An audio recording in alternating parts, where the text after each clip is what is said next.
Pio Honomoa, Yabechemu Adri Adiamamo.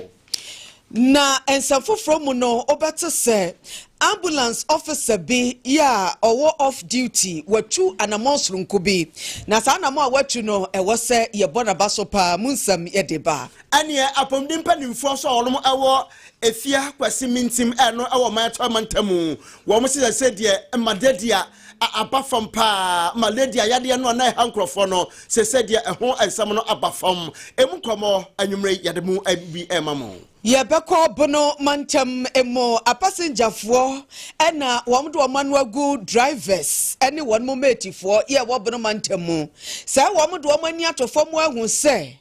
drivers ni bi any mate for no ebi nware ebi ntwi wo mo sen no wo mo afira adwuma se ebi ho hye ya we da nya bunu mantemu nko o ya na wo abunu mantemu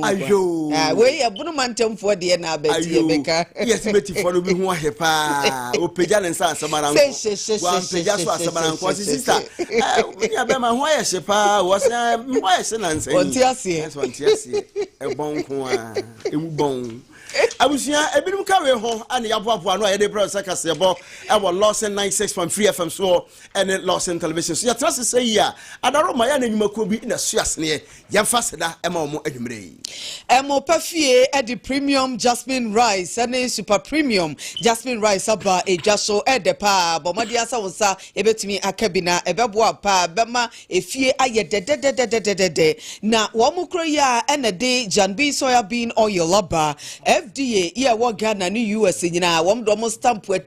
team so say pine esan say ebo adwuma pa na yummy tomato paste no eno so ye de ye stew ne sa na ma ni nyina ye kama na ode ye enam eho a enya de a kala bia ewom nti bomodi ase wukotwa so a obaje ni nyina bi na de akwakoye waduane adum wom ben Oyepa TV number ne ye 0244615117 na ne wom akasa so na Sofreko Herbal Center where Kwesi doctor was say yare bay na edokro wo o pressure kosro e siche yare hepatitis B be ma won kwamwa no e wo fom wana Kwesi doctor se bra no mu aduro e be mu atumi agina brane wa kese ama bro so pese osotie ana waton sentan e wo cigarette mu ensa no mu pese ojai enye ya Sofreko Herbal Center na mekanfo ama wo kuma se braman obe Pentecost Auditorium no 0248672271 na one Sofreko Herbal Center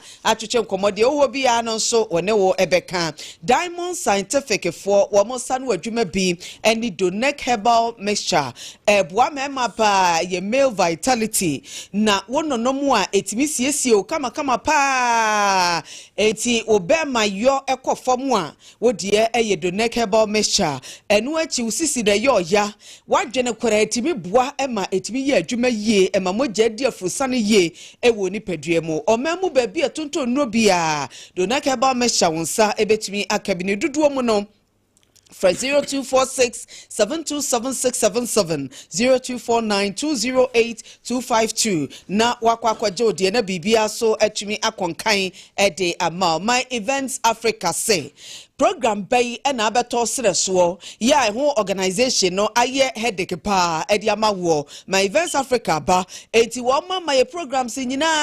aye mre abefo de na wo ye online voting wo mu di simpie ne beto wa ma na watumi edi ho dwuma tickets ni sales registration ni nyina wo mo beboa amwa ye ne kama na bibia so atumi akonkan wo ye nsabode na wo pese ekọ digital na wisika amani amfa babia bomodin asema events Africa wono mo bekasa wa na abe control bibia obi ankosho sikem bibia beko ye ede amount fra wo mo 0503160093 WhatsApp line no eye 0553172812 na one wo mo akasa Lawson the Intercommunity Challenge Cup 2026 no babe frasie Asante Mantemo Bono Mantemo Buna Puye Pue Mantemo Western Region Central Region Momo Modiana Monkonko Famo forms sanse we die subi mada ya ye bi pen na we no die national level and ye de ekwanyame ya adomu a bosumi de toso aduonu nwotwe kosi 6th match and adwumadie no finals no ebekoso eti bomodia se radio stations edidi show bekọ no akọ pick form e wo honum Mediama FM Watakwa Dish FM Bibie ni Shaft FM Obuasi Aben FM Ejoso West FM Elubo Free FM Techima Mansi FM Bekwai Rock FM Takrade Afema FM Kofodua Asefo FM Tafu GBC Radio Mampon Ahumka FM Cape Coast Sompa FM Sunyane Ashford of Fenso Obetimi akopeke form na bibia konkai one more maka no yekọ enim no yede wo ho nsem no ebeto wani manwumre yi mo akenkan fo eyeme nana ya Yeboah beniminu abema Barima ba Kwesi Ntiamoah to series power wa afabusua eyanjebre na anwumre kasebo no emunchiremu no yensane mu emfamam na yehase afri ene Ghana mampanyi His Excellency John Dramani Mahama na kache na yehase no unimsa ene Jumadi bi akoso awo maimu hanom ama mampani His Excellency John Dramani Mahama wadnanimu nyam akwata chire amana ye fe pa no obi bebusa se adwumadi pa ye eye B5 Plus Limited Steel Manufacturing Air Plant na sa adwumakuo ya ye from B5 Plus Limited Air Steel Manufacturing Air Plant ya yapa ho ntoman wo mo ye adwumakuo a wo de eye nadebena na de ho adwuma no mo ye say yemfa nyade pa nya adwuma de sa B5 Plus Limited yi wono mo ye ho adwuma yie papa wo mo ya de ne mo timi ye bi magana fo ye timi de bi ye adwuma ama ye de oye ho bra afa kura no wo mo timi de bi kwa mo no nyina na sa B5 Plus Limited yi wo mo nwuma no atratre kwa nimu ama se de mu apagya etina odwuma de bi o mu di o mangana ha no ena wo mapa ho ntoma ama na ye fa ye papa na esan sampanyi sesa aboa sansa we wo fa ade a wo ne chentie no ena B5 Air Plus Limited Steel Manufacturing Air Plant ya wono masini kama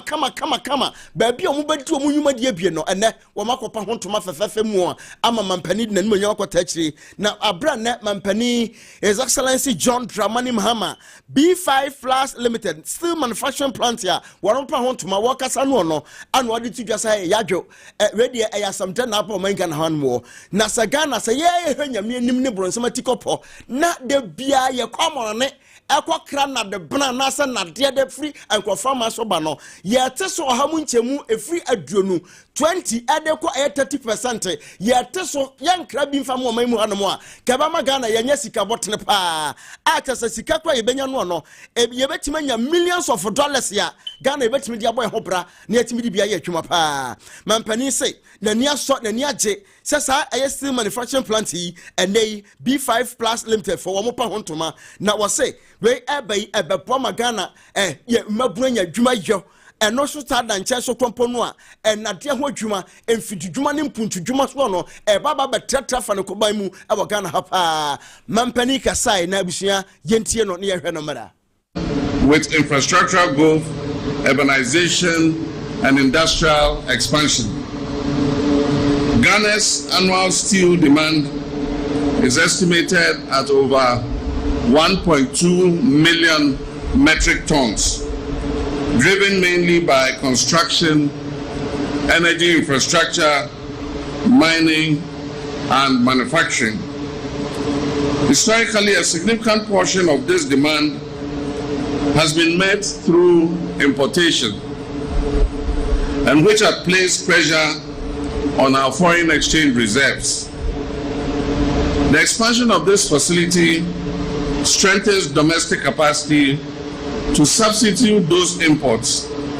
to save us foreign exchange,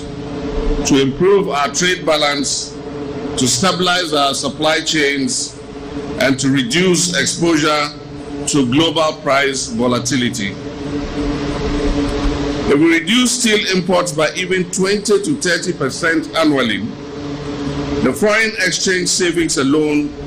could amount to hundreds of millions of dollars. This is what industrial sovereignty is about. Yeah, abusia nti wei Ghana mampanyi His Excellency John Dramani Mahama ni nyina no B5 Plus Limited and steel manufacturing plant here wo pa hontoma no and wo kwa ase bia o de sanse be koto dwa na no se wie no wasanso di twa dwase Oba ebibrem atoye hanom West Africa hanom no Africa Continental Free Trade I 20 friends after sabre ya besi na tran kese wo Ghana hanom no eno kura baboa amenei yesuhyan gina bia bi te setema ene takrade no etimi aboa mane atwetwe wonom ewo sika abaga na habasa so a wo metima be bia enwuma ni bi amana boa pa eno so okasai na yentie mampanie. Ladies and gentlemen, Ghana is uniquely positioned in West Africa. We are politically stable. We host the Secretariat of the African Continental Free Trade Area.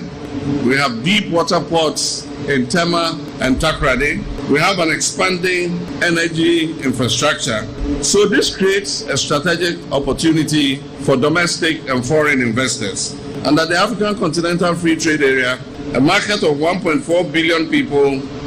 with a combined GDP exceeding 3 trillion is gradually opening up for intra-African trade. Steel products. Yeah, abusia enti wei Ghana mampanyi His Excellency John Dramani Mahama ne nyina no na dwumadie sonko ekwaso Ghana hanom na wode nanu monyam ekwata akirema no ye fefefe kama ne nyina no ye B5 Plus Limited wo mo steel manufacturing plant wo pa hontoma no na sanse be nyina no o mampanyi kwase a body wei ekoto edwa Afeyanto so every Ghana emrashabedwam edom dodo no wo ba no dini wono na da aban enwuma hodo ano ora Mahama ayarega en wode abeto dwase Ghana mampani His Excellency John Dramani Mahama nyadia ni ministers na soafo ya wode di bra hodo ahyehye wono mo ensa no enyadia wode bi ebeka ho na sadia wo hye bo afimpino ne aduenu nan bra na ndisi amayokuo no wono mo bontoa no woka se wode asoafo kuma bi ene bebu oman no kwasem miesa sa hyehye no eno aso ene wodie na ensem wanyina wode tudwa na wo ka begina se edom kuma wo mo Ghana emrahye bedwam no aso wo pese wo mo kire bibisan asoafo no kra yebusa semisa wo parliament ye ka se wo meya no a wo mo ma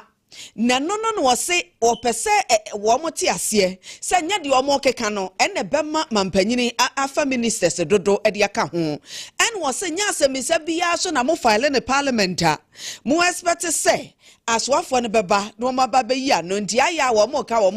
no wo mo de beto mampanyini nim se won fa aswafo ne bi nka ho na iswa wose enya de a ebe ya dwuma ne ya wo kena enso so eka ho ebie Mahama yarega de sansem wanyina tudwa na ye ne ebra ne wo kasa ewo emrahye bedwam yentie no seeking information. That information can just be communicated to you by a written answer which can be advertised and then published in the order paper so that you can have access to the information. But if we insist that every question the minister must come and stand here and answer the questions, we are going to create a problem for all of us.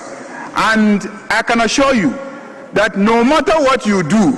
President John Dramani Mahama will not increase the number of ministers. We will not increase the number of ministers. If you think by inundating ministers with questions, they will be forced to increase the number of ministers so that we will fail on our political promise. We will not do that. We will not increase the number of ministers. And at the same time, those ministers must also perform their job, just as he has indicated. You have left us huge debts. The Minister of Finance had to pay as a deadline the day before yesterday 10 billion Ghana cedis. 10 billion Ghana cedis. How is he going to pay if all the time you come here and ask him questions that he thinks that do not help him to raise 10 billion Ghana cedis? So, Mr. Speaker, the ministers have to carry out their core responsibility of administering this country. And at the same time, they will come to this parliament and answer questions. And the Nipa yakwasha ni sesi no wono ene dadom dodoa no Ghana mrahye owura Hama ayarega na ninsam no echi no okọ edom kuma no wo mo enchen minority chief whip onukro ya yemrahye bedwani mamanfo a wono wonsa wo mado agiri abaton peso so Frank anodompre wone edom dodo ba no dini no anya dwene Wase the Ntiamoah no dodo na wo mo pese wo mo beba emrahye bedwama beyin semisa no eya na asedom dodo no wo mo kata so muemu aso e shield wo mo pese e bebo wo mo chem so enti ne wo mo makora and wase ye ka say no wo sha questions best has 300 enegu honom wo mo bisa ne nyina no wo mo ma emrahye bedwampo no wo mo ba be ya no na ekoba sa so a na ese emrahye bedwam wonum dwumadie na wose de ene yakora ne se sasoafo no kora se wo mo ma se bia formally ebiom betro krata obia weni wenti ase ye kwan no chese wo mo mfi kora na nya de a sa suban no eboa. The conventional practice has been when questions are admitted by Mr. Speaker, same is ferried to the table office. It goes through the motion, and then these questions are advertised on the order paper. Now we are being told, when the questions are advertised, starting from the business statement, and the business statement is adopted by this House, then the table office would have to communicate same to the sector ministers involved. Now we are told that they have to wait to get the availability of the ministers. That is unacceptable. We have to program the ministers. Where the ministers cannot appear, they should write formally to this House. And that is what is giving rise to the situation we have now, where we have close to 300 questions that are lacking behind. We can't answer them. Some of them are out of their usefulness. And members are worried. Colleagues are worried. Members are worried. They cannot make their statement. Statement has been advertised on the order papers. You cannot make the statement. You cannot ask your questions. Why? This is the Parliament of Ghana. Our oversight cannot be undermined. I insist, from henceforth, when the questions go through the process and then they are adopted, business statements adopted, same must be communicated to the ministers, where the ministers. Ora Franka no dompre eye minority chief whip when Rashabedwani Emma Manfo wonomo ewo nsawam adwagiri. Awusia mamenka se uguso autie anwumre no nsiabrem kase live our Lawson 96.3 FM so anwumre so wakan ho a ba bi obia ye mo adwo mo akwaba na awie anwumre so yedam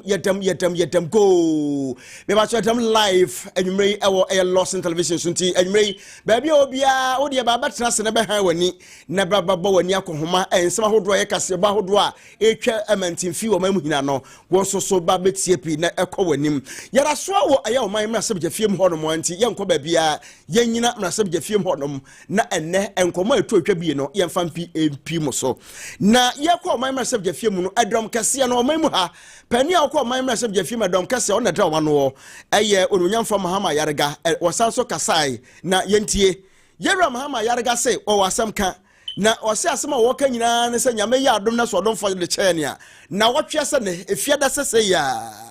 twedi ampankwam besa yi adom ne mprenu so anma ene yese de tie bia no omampani ebeba eye oman mrasem jafiem ho Parliament House omampani obeba ho na State of the Nations address said your mind Ghana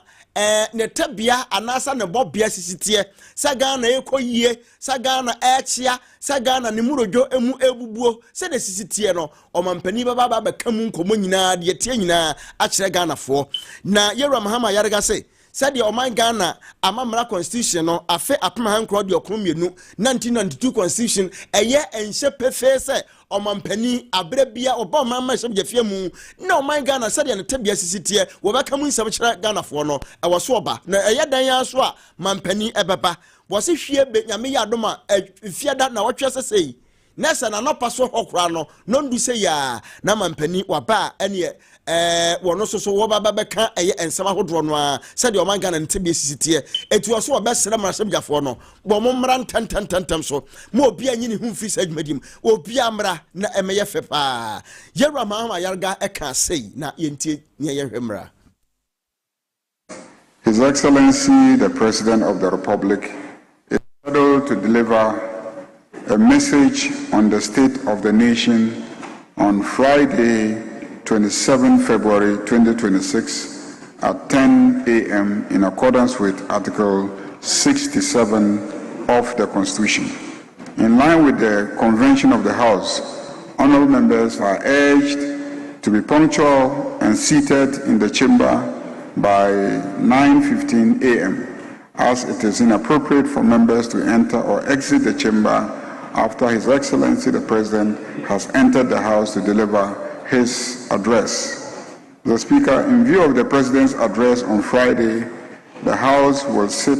at 10 a.m. on Thursday, 26 February 2026, to enable the House adjourn early in preparation for the address. Pay attention. The President is coming on Friday in the morning.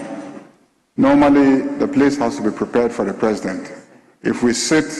in the afternoon at 2, by the time we leave the chamber, it will be difficult for the clerks and his team to prepare the place for the President's visit on Friday. So we will sit at 10 a.m. on Thursday so that we can. Abusia entiwei eye yewura mahama yarga nyame yaduma se odika atumu nkyene se na wotwe se ne ene efiada anopa se ya mampani wobekọ eye mrasem jafie mu na State of the Nations address wakọkwenkan na Ghana fo hu se de sisi tue hu no emu nkomobi ana wokyekire mu ede maye no Yamoshini Kwesi Fido Mantam Emo Yachire Enipam Yensa Ya IGP Special Operations Team Wamo Enedi se Jumanwa Enam so Emma Yachire se Enipe na unim se Etifido Mantam Wamu honom se wonom a etonu bone wamu ennom ene wamu ya bone fosama hodo wombetu wom so sa na asomdue mapa ebekoso ewa Etifido Mantam Emo edisa hye na bi ene womo ede agu akwemu no na prosifu ekodi se adwuma no womu ye mako Oha eni edu ya wonom nyina ehye ASP Samuel Mustafa Abenzio wonom ehye nase na officers wonom boburawura tokuro biye mu na yese womu frase free gumani ehwonom no na womanya nante yese enkrofo etontombo samta yi bi ewo honom a eho dwumadie ene womu edie ampa womu koye no womu koche Abbas Mubarak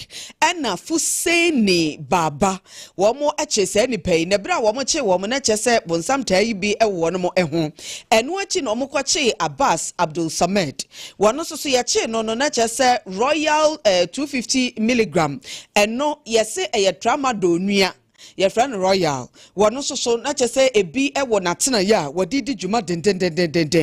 na no akire no wo hwe empanimfuo anamo ya wono mutu ya wo mokokọ Central Business District wonom ene wo manfo kokasai wo mokọ Tamale Central Market ene wo manfo kokasa na taxi rank ni nyina no wo mobo wo mo ano ho base wo mo ya prosifo na bamba hu nsem hia wo mu nti no kwan bia wo befa so a wo manfo ho bedwe wo mo no bedi wo mu dwuma wo brasuro ni apopo bia emmem no eho adwuma ene wono mo edie no na ensam no nyina no ASP Samuel Mustafa Abenzio ebra wone wo manfo ekasa ye ne ni team ni nyina no ensam ode tudwa no eni. As we are moving out this night, the points are that discipline, professionalism, alertness, vigilance, and human rights observation is our keynote. Please, let's observe that. For our sake, for our parents' sake, for our families, and for the sake of Mother Ghana. As we step out, let's come round and get all who try to disobey the rules of Ghana. And once we get them, please, no mercy. Let's get them to the law and allow the law to talk. All standard treatment is part of it. Extra tea, coffee, Milo, we give it to them if they need it. Hey, open your eye over there. What days is that? Hey, raise your hand. Hey, what days is that? Hussein, what? What were you doing here? I came to the friend. Huh? I came to the friend where? Yeah. On this park? Yeah, he was. Your friend lives on this park? No, he was here. He calling me to come and pick him. I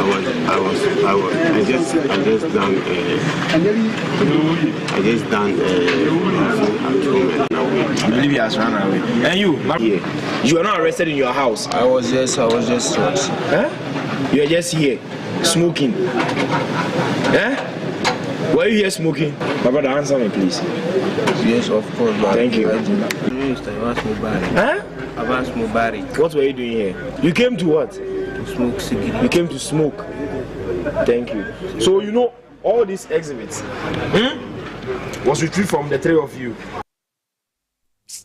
Hey, Eddie, ready. Emrantia, kama pa. Fugurano. What did I came to smoke?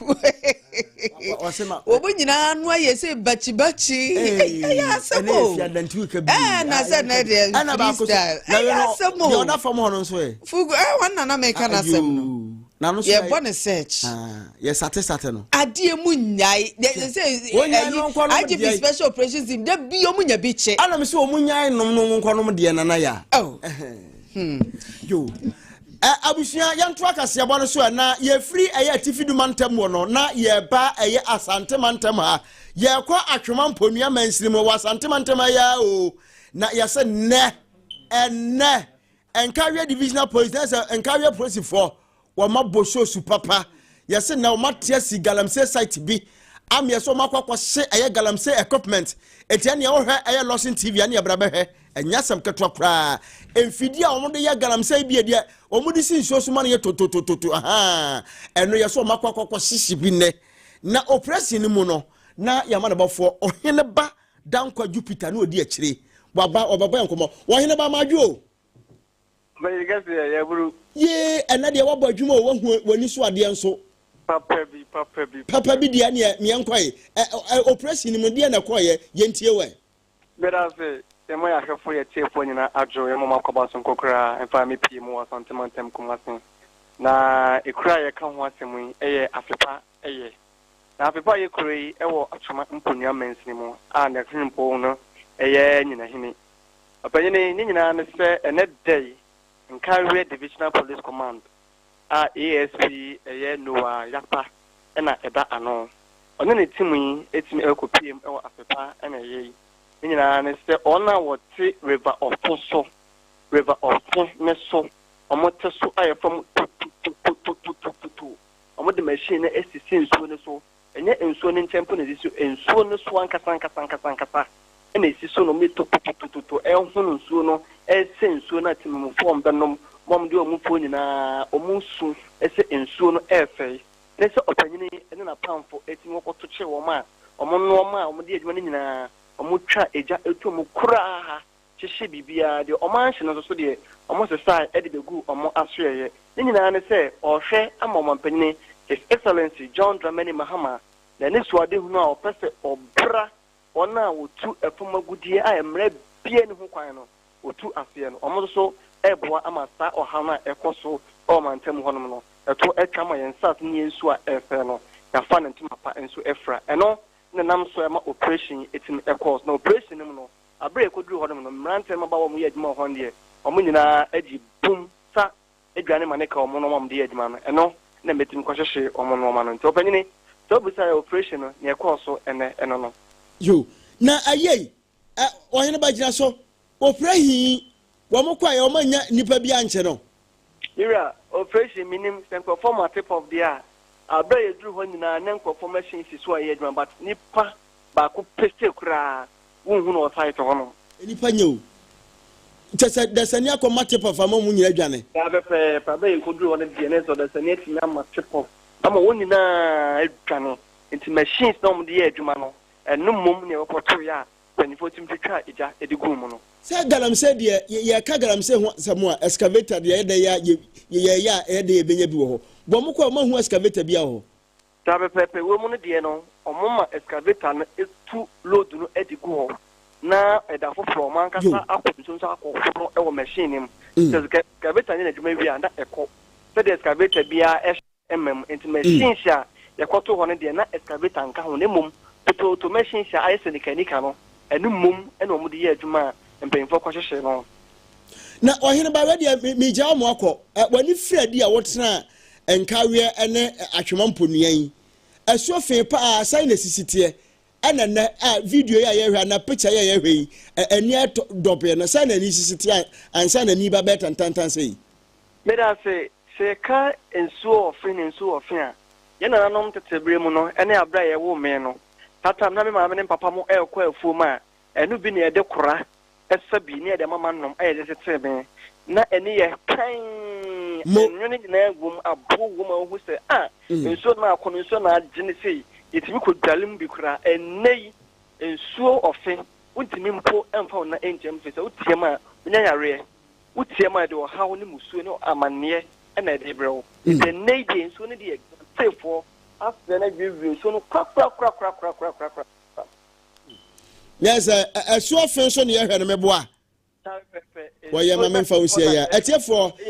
Ray, Yamanabofo, or Heneba Dankwa Ousu, Jupiter no Sana and Tehudin tear.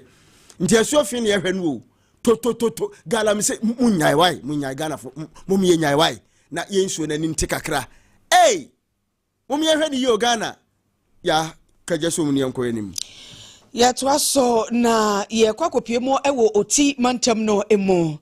ya se ambulance officer bi ya chese wo oti mantem kokodi ni dwuma bi na kokodro ya wonya ye ene emoa ya wode bo aye bra okopie akwanhia bi so na ye motorbike akwanhia ewo dambai nkwanta kwantempo no so oti mantem na owura no ede Daniel Mafo senior emergency medical technician ambulance officer ya ono pasa en wodi ni dwuma ewo North Mercy Motimantemu na wakosra na busua ewo dambai eni wokoko PA akwanhia esi ye no eso akwanhia ni si ewo nkroto mienu wonmo entem ni nyina won kwanta South Mercy mu na wonim se ambulance for de nkada bia no ya na nka ambulance ka mo enam se ne wakosra busua nti na wonam sa keke ni wokoko PA so na oxygen ni ho eniama akebeboa ma enipa no kura no watimi aboa ma wonmo aba nkwam no ni nyina na eni ho no manso so oye na fam de ya obeti wo de nensa keke na chese de ya ambulance fo no wonmo eye no na ede TV no so a mo hwe no won ni na adwuma mbrofo enti wodi kan ehwe wo motebia no se de tie en wode nensa kwan ya obefa so aka wobema wo manya ahoden kakra ansa na bia wo mdo mbekwa ya sabia wo mdo wo akwanti ne wo ya ade pa enna wo mo na gina ho behwe adefo no a wo munim bibia fasa ya gi obi nkwa no wo ma wo mo boa no ono na ekire wo munye we mu ame munye we ni wo wieye no one Lawson kasebo akasa na di odo mo fa mu ni nyina chi no Nkwanta South Municipal Hospital ene ye do mo ko na raho samne se ba akoto a nananom wonse do na chese wo mdi ni dru ye no dead on arrival na chese wo kura sa na wo mdi no edru honom na so amsa ba akode otumi eje ne nkwa edise de wo hwe no wo mia ne boso no kofom a na chese o pese wonya home ai sa pepepe no ye wo mo ansa na wo munya sende wo mo akwakopie mo ewo ayasabia yenkonkotie owura Daniel Mafo Andrew, I mean, senior EMT Daniel Mafo, me Pasa ambulance station. And Andrew, me call last week, me call off. Dambai. And now I'm saying, I'm using duty. And now me to motorbike duty. And me better to Penica Crown. And I'm who say motor collision, yeah, so motor me. Ba ko si kiche bi side wa ba na ba ko nso fi da ayi to the poni ho e ko kiche bi nti o mu di begbo mu nti ne kodu won mo na enkonfo gina ho na ayarefo no nso mu manya dead victims no nso mu so mu de da ho a say o mu hu mie no esu atititi a moja eni ekuru agugu o mu hu nti eye sa no e na me tu si motorbike no so and I'm called Munche, and tell me the camp was a show of force. This year, next, I your Muhumiano, na and ma. And Aja with experience, Mania Eti, Mr. TCTR, and tell me CTR, Aja, Namin for the CPR Abantin Kwame Coinche, Namakuinche, Nukuinche, Namakuinche, and think I'm you know, an army and Sekona. Nka me initiative CPR Nanka Ubinsu a man from Nka Uriani Akuin, Chabamin Kwansono, Mayani and Baye, Banka Missus say, in case you know an army and Sansa Qua, a dear Nanka, or Mummy, to me. I survive. Ora Daniel Mafo ena yekokwohwe ni wanya mesu adwuma anya hwe kura ba ko de wanto ananom wonsie do enti waya ade yenim nipa sai na wom kohia bibi etesa wom befiri wom pem so wom beboa anya asa nya na adwuma mu a anya na adwuma ai enso so won say off duty o enso akwakwahia ena wahwe age wo mo waya ade ya nyankopon se nya nipa nyina na ya na wo sa pepa sei so wo be ye asoma na sa wonya po adwa wapon asem bia mfa no ho biem atade ne hye kura wo mfi enya na asem kura yo abusua ane ena akoye fiada yi de ye bokase bodum ba bia ade amamo pa na enai yakọ aguna SDA senior high school akache na sukumu ho adisuafo no wo mayade papa wo mo no machechefo no what wo no mayade papa ene yeso kwa aguna SDA senior high school ho say ya wo no mu okobi ye from young ladies na ade o maye pa ene ade no maye ne de gisa wa ankasa betra Lawson TV ho ebehwe woni so ade o maye so ma na ye fa yie ya de papa no maye nya de bone na ade o makwa nyina ne say wo no makuru krafiri asante aguna atotomu ba eye kumase wo ba kumase central prisons na diafia mu o ba bia ni kase mu no eho naja sa aguna SDA senior high school young ladies foi wo no ekoye na ne yeso mo koye yi wo manfo mo nsa pan wo mo na pan da bi wo no de emo anwa esradi esichire gare ene gare kwa de boto bese aduonu ana wo de koma kumase central prisons se wo monye no momfa ma won mugu na duafie no mu no mo soso eni esanse twa no kura kan se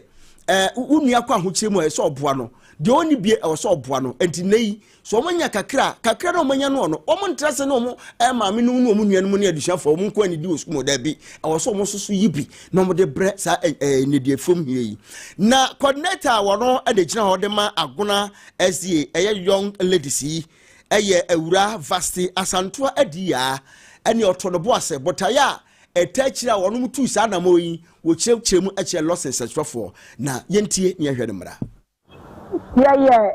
SDA senior high school ayewo aguna idi de madam vasti asantoa de me na me da young lady school ewo me nda akwanwefo asafo ewo school epon mu na sa ya sha Matthew 25 no ama yeti ase say esese yakọ ehwe wona eda na biafie ani nti bia sha ye pa ma ye de niam ba ha ne se ye di nkan ye onyame asem onyame ehye a wode ahye yen se ye nso ye mehwa ye nuanom a omoda na biafie nti se ye hwa niam ya ye de aba ha se ya muwom anwawom gari empaboa nsuo niam bebre ni nyina ne se ye ntumi hwa omo ankosi nanso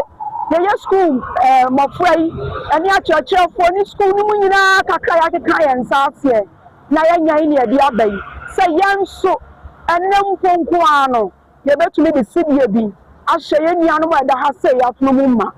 anti ye onyame asam a waka na hya ye den ani nti na ma ye de sa ne ma muhu no afefefe e de ba ha se enne Ntiamoah young ladies Arono ewo aguna SDA senior high school asante mantem ya ewura vasti asantoa adia what coordinator de makui na no siwie ya ekuo no so omo chaplain osofo Emmanuel Echampon wono so de kakea abia so yentie no we do the sofo Emmanuel Echampon we do the sofo Emmanuel Echampon enimi nia Kwesi buache na mprempren ye hwe sukuu no so se asofo asane aye nyina anim no na enu aye adofo nyina ada enipa bi asɛe no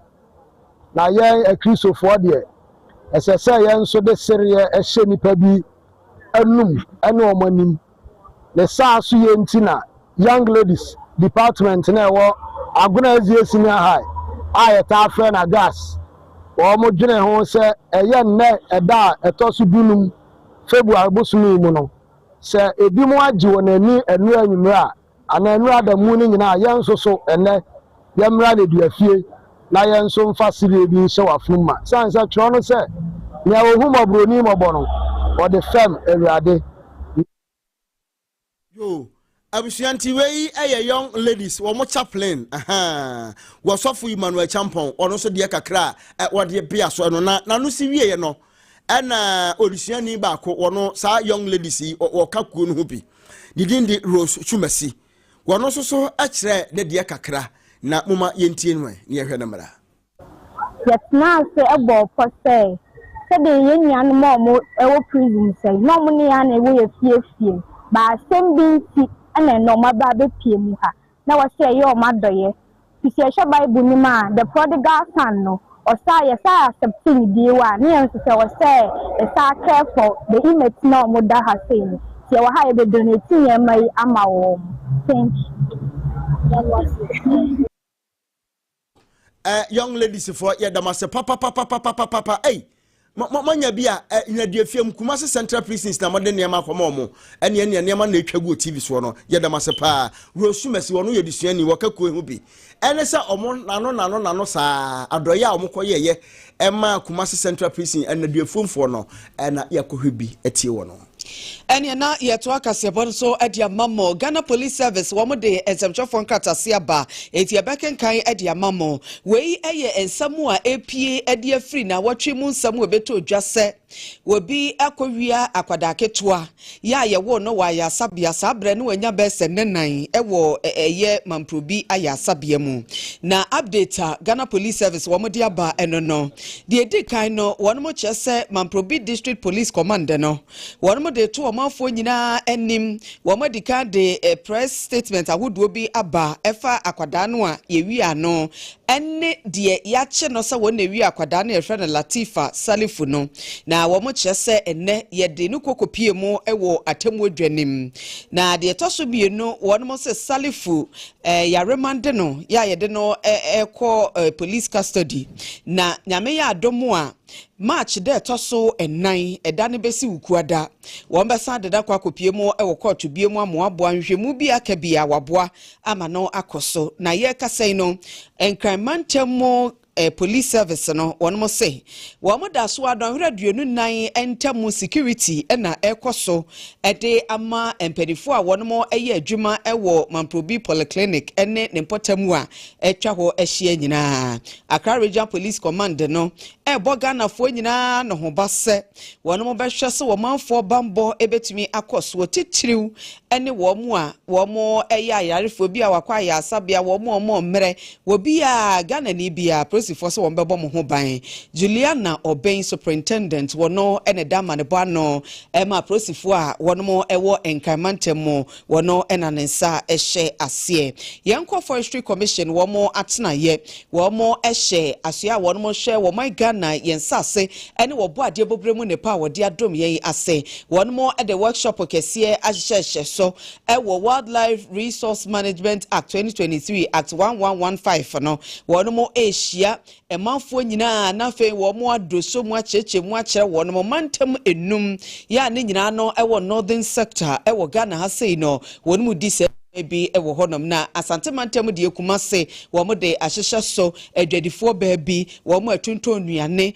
NGO so ahodo aloyafo nsemkyerofo dodo na ene wo mo ekosa workshop yi ase na technical director Emma Forestry Commission Ora Joseph Osiakwan wono ene kasaye ya wo kire se sa Wildlife Resource Management Act no eba beboa na afei no wildlife of one wo mo nyasra ne anantu agira so adi wonu mu dwuma betimi aboa nensam no yenkohwe. We have begun a series of consultative workshops on the Wildlife Resource Management Act 2023 Act 1115 to develop a legislative instrument that will operationalize this act. Basically, the Wildlife Act consolidated all wildlife laws to make it more current and make the sanctions regime more punitive, to incorporate all emerging issues and global trends in the act. And as the act was designed in 2023, there was a need for a legislative instrument that will put all this into various laws that will make it easy for communities, for forestry commission, and for NGOs to be able to manage what we have. So we started the consultative workshops according to the zones of Ghana. We have the southern sector, we have the middle sector, which is the high forest zone, and then we'll zoom into the savanna landscape in the north. So 2 days ago, we had the consultative workshop for a number of regions. Today we are here in Ashanti region to meet with experts and key stakeholders from Ashanti to review the draft for the legislative instrument that will operate. Absuafo nia yakokoshe ni sesie no eye wildlife for any forestry commission ya won mo edi wo mu djuma we ye technical director Emma Forestry Commission no Owura Joseph Osiakwan na Ghana ha yetie brofo ba ko pa sese wo ka obi anim adwumaku a sa brofo no ta ko hu omo medreman goro boy medreman goro boy ye kan na je se DVL akache na chase ye de ani kire yi na ene DVL fo wo mo sesese wo mo komanim ya mo anji di bone sa goro boy ne medreman ne hwan no ya ntibie mu wo masum wo mo peso mo beti bi kura eti abusuafo sese ya kasa ye driver and vehicle licensing authority DVL fo yi wono mo si on premium service center a wo ma pa ba ko ntoma pa wo kuma se bantema wo enya asem ketwa wo asa aye premium service center ye o matsi e wo bantman oh womo ana womo eba ba hwa ma chese ne manyina akoso mak na uramu a aye mid city auto service for womo ana ne aye driver and vehicle license authority for yi DVL for eba be kabomu ene womo ne DVL for ba ye adwuma womo dwuma di omo di nyina eba ba be kwa abasar ha so tententem enkonko ba se bibia DVL for Joshua ne yase de ko abra yesi satran yi wo mo so adwuma bia DVL for ye bia no wo mo so be ye ne pep so and tententem so abasa har so ene obi kwakọ pe ni DVL ehwan ya afa na ni ko kire na ho akwanantia akobra sa ne mani nyina eto atwa ni nyina no eye mid city auto service for wo dwumadie ya wono mapa hontoma no ho na dwumadie no wo pa hontoma enoda ewokumase ya no no chief executive officer Ghana hanom wono na driver and vehicle license authority for dano eye Yewura Julius Nikwe Kote ene wo mo pa dwumadie hontoma wo kwase kasai na moma yentie sade Sisi kana semo. Ashanti, you are the highest already. You had 8. Then when I came, I've added 2. This is the 3rd one. Tomorrow I'm opening another office, making 4. So then Konongo and Brema is coming on, making 6 out of the 8 you used to have from incumbents time. You can imagine the whole Ghana. DVLA, before I came into office, we had 34 offices. 34 offices in the whole Ghana is woefully inadequate. A place like Oti region had no office. A place like Northeast, they have no office. A place like Savannah region had no office. So we are making a conscious effort to make sure that at least our services will be felt down there,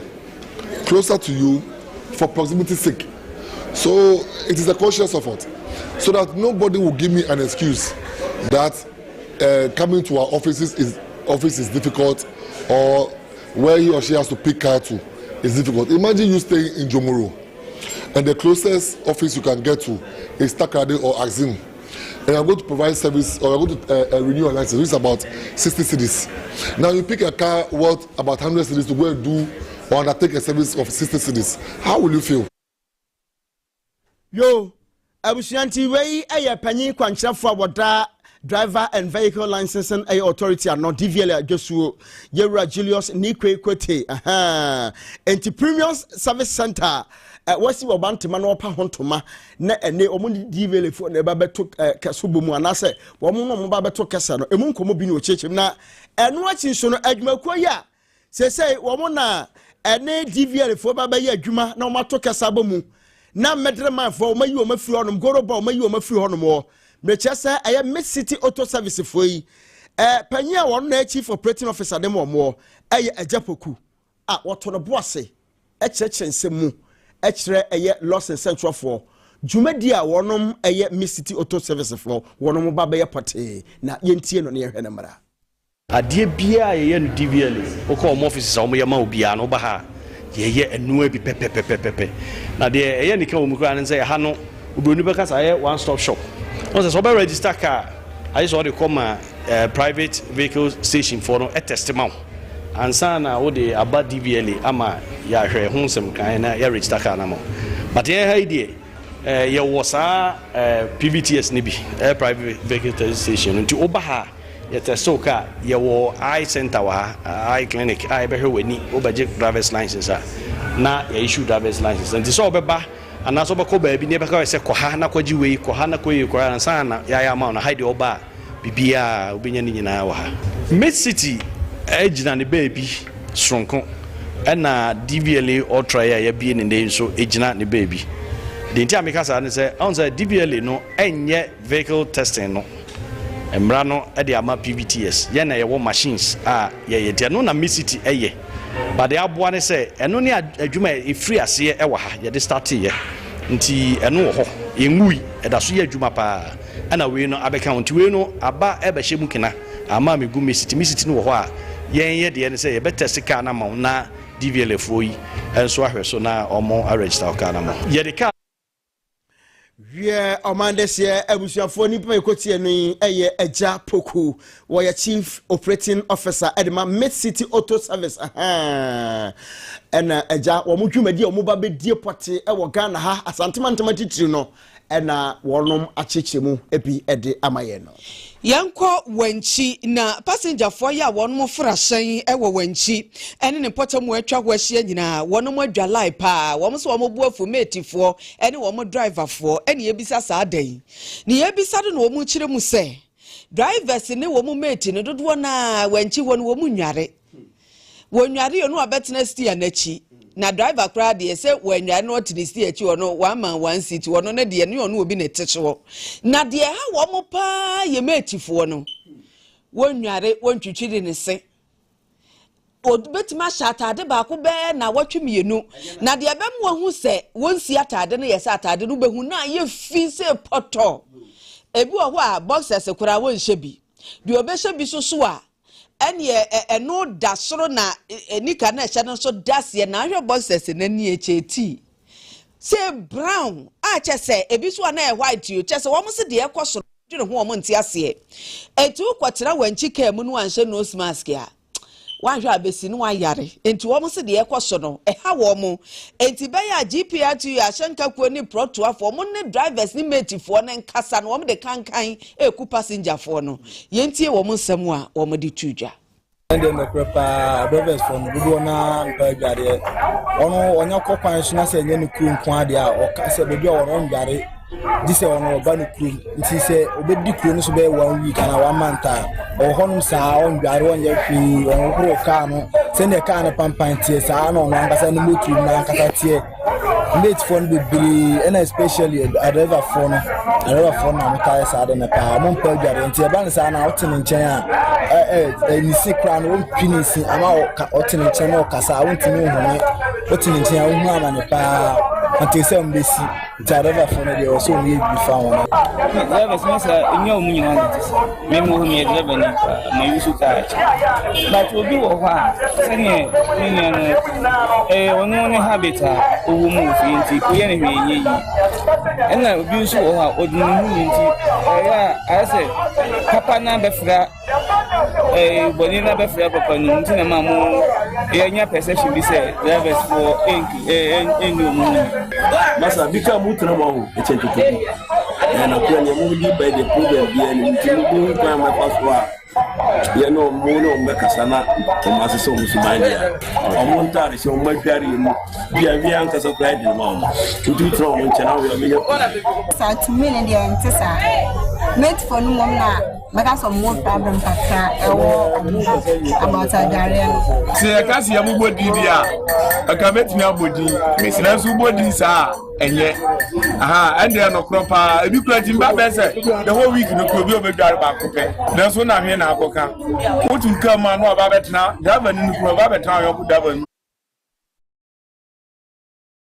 abamu de na chese wo munim wo mo pa edin bubu abamu idie eya sabo ne Santino na je bia nyasa bikitu news we ehia pa na yanom eta afrotrotro ebie no in fact meti phobinum what omu blow what ya fense motumta so peja ne sase ya obefe ogira on fenso abefe omo so omo ta gina wo mu o na omo yes no wa peja ne sa atoni seat no sa gina wo so tuo peja no na edi ni twi moto ni moto mu blow na no mu so o shati ni utirimu nyina ai pa omo so ho sie enye omu nyina ebinom ebisu ye neat pa ebisafo ye de ensem no esia sei na ukwamano ne nsemu a US Supreme Court wo makwasetena enne amom di ruling biaba na ruling no ekoye 6-3 na chese ensia ekofa na miensa kofa na chese ensiafo no wo mo de ne de ye adwuma wonu mo chese wo mampani Donald Trump waburu ni tumi so se o de tariffs ya ntam krofo ko mu nya na adwuma we wo mo chese 1977 International Emergency Economic Powers Act no panyin no watia enti no kwato no ese Congress na wo ho kwan yo enyi wo no mampanyin no tumi woni tumi so otototo etuo tariffs ne ya na mede oman we bi atom so ne ade nti se ye kasa de ebinum ho no mu a wo mkomba hinha wo mtese China, Mexico ne Canada na etuo woduo bi etese steel de aluminium automobiles ne ade ne de ye se edaso a ejina ne naso nti abusuafo aha ne ejina ne de nsem ne nyina esi yemfa seda anasa womu a ebo aye no be digital X communications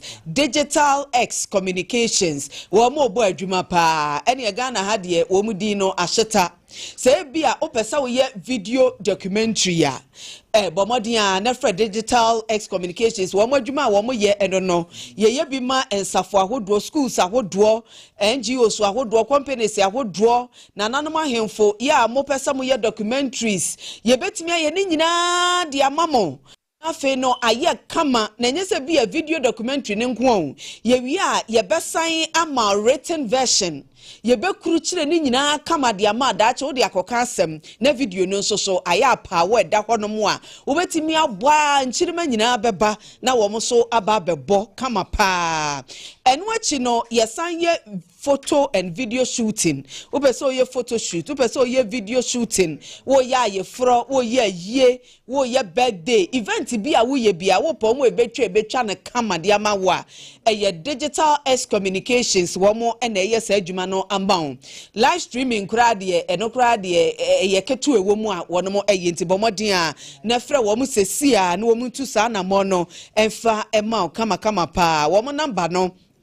0541 692454 0541 692454 0541 692454 fra wo mu sesi a na ne wo mo enkasa oye program utimi twa video be wiese ama digital X communications omdo mbe ne kama di amount emo pefie kwakwaje bi premium jasmine rice and super premium e wodwa so so na jambi so ya nyina eso eka ho de yadu so no eye enkaibo ene ye de etwa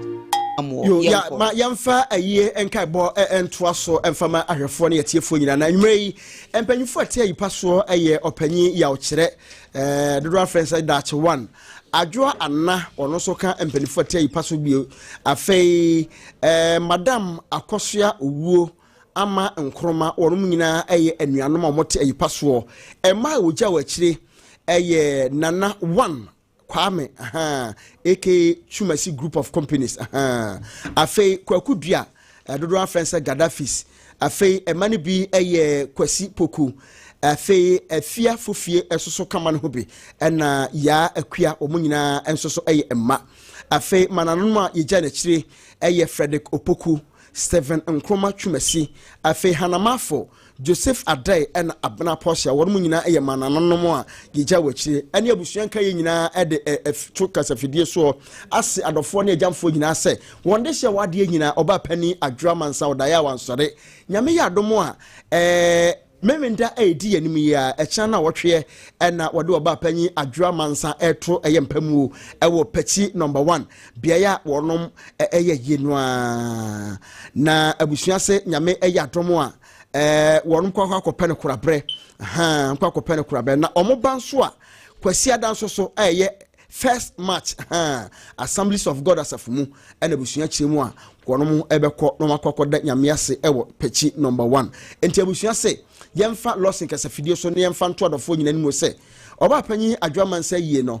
kono anko beba no modofo bi yie ba enti se na to onde hye dia ene ne nyina yemfa dro motomu ne meta ode hye chi na oba panyi adwaman se yie no entimi enye enkoso enya na manso apnapon community no kroni nyina wonmo ye homecoming nyame ya adomo akwasi ada ebe bosumi de toso aduonu emienu ekosi ukuada ya bosumi de toso aduonu enum ena manso apnapon community no homecoming ne baso ne womo wa kwantuo mu nyina eba ye ni so ade hunu ne se ye pese ye community center ye teachers bungalow netimi eboa entu ba na waboa wo ho na owusu entwiye so mienu atwe kontihene ebebi nana kwache ajeyi abebio wo mu na edi animu nana afia konadu abrefi otoso mienu honorable Enina Isaac Achiase lecturer area James Abuaje unit committee chairman Salinku oyi movie okonfo colleague no movie fuei kwa apia wonu mu nyina eba enti won so brebi special guest ye honorable Yafempon Ado MP Mansuadu bi honorable Benjamin Mafu DC Amasia South Mensimo honorable William Asante Bediako former DC Amasia South koso ewo biaya wonomo ye na anopa nondu pepepe sa wo penchiremu a number ni 0246 339 291 and 0249 269 174. Abusia for Ereka Sebona Siafa Sadra Emasem for Penny Ora Apau Ahen Sanso and Stistus Bema Afe Asraba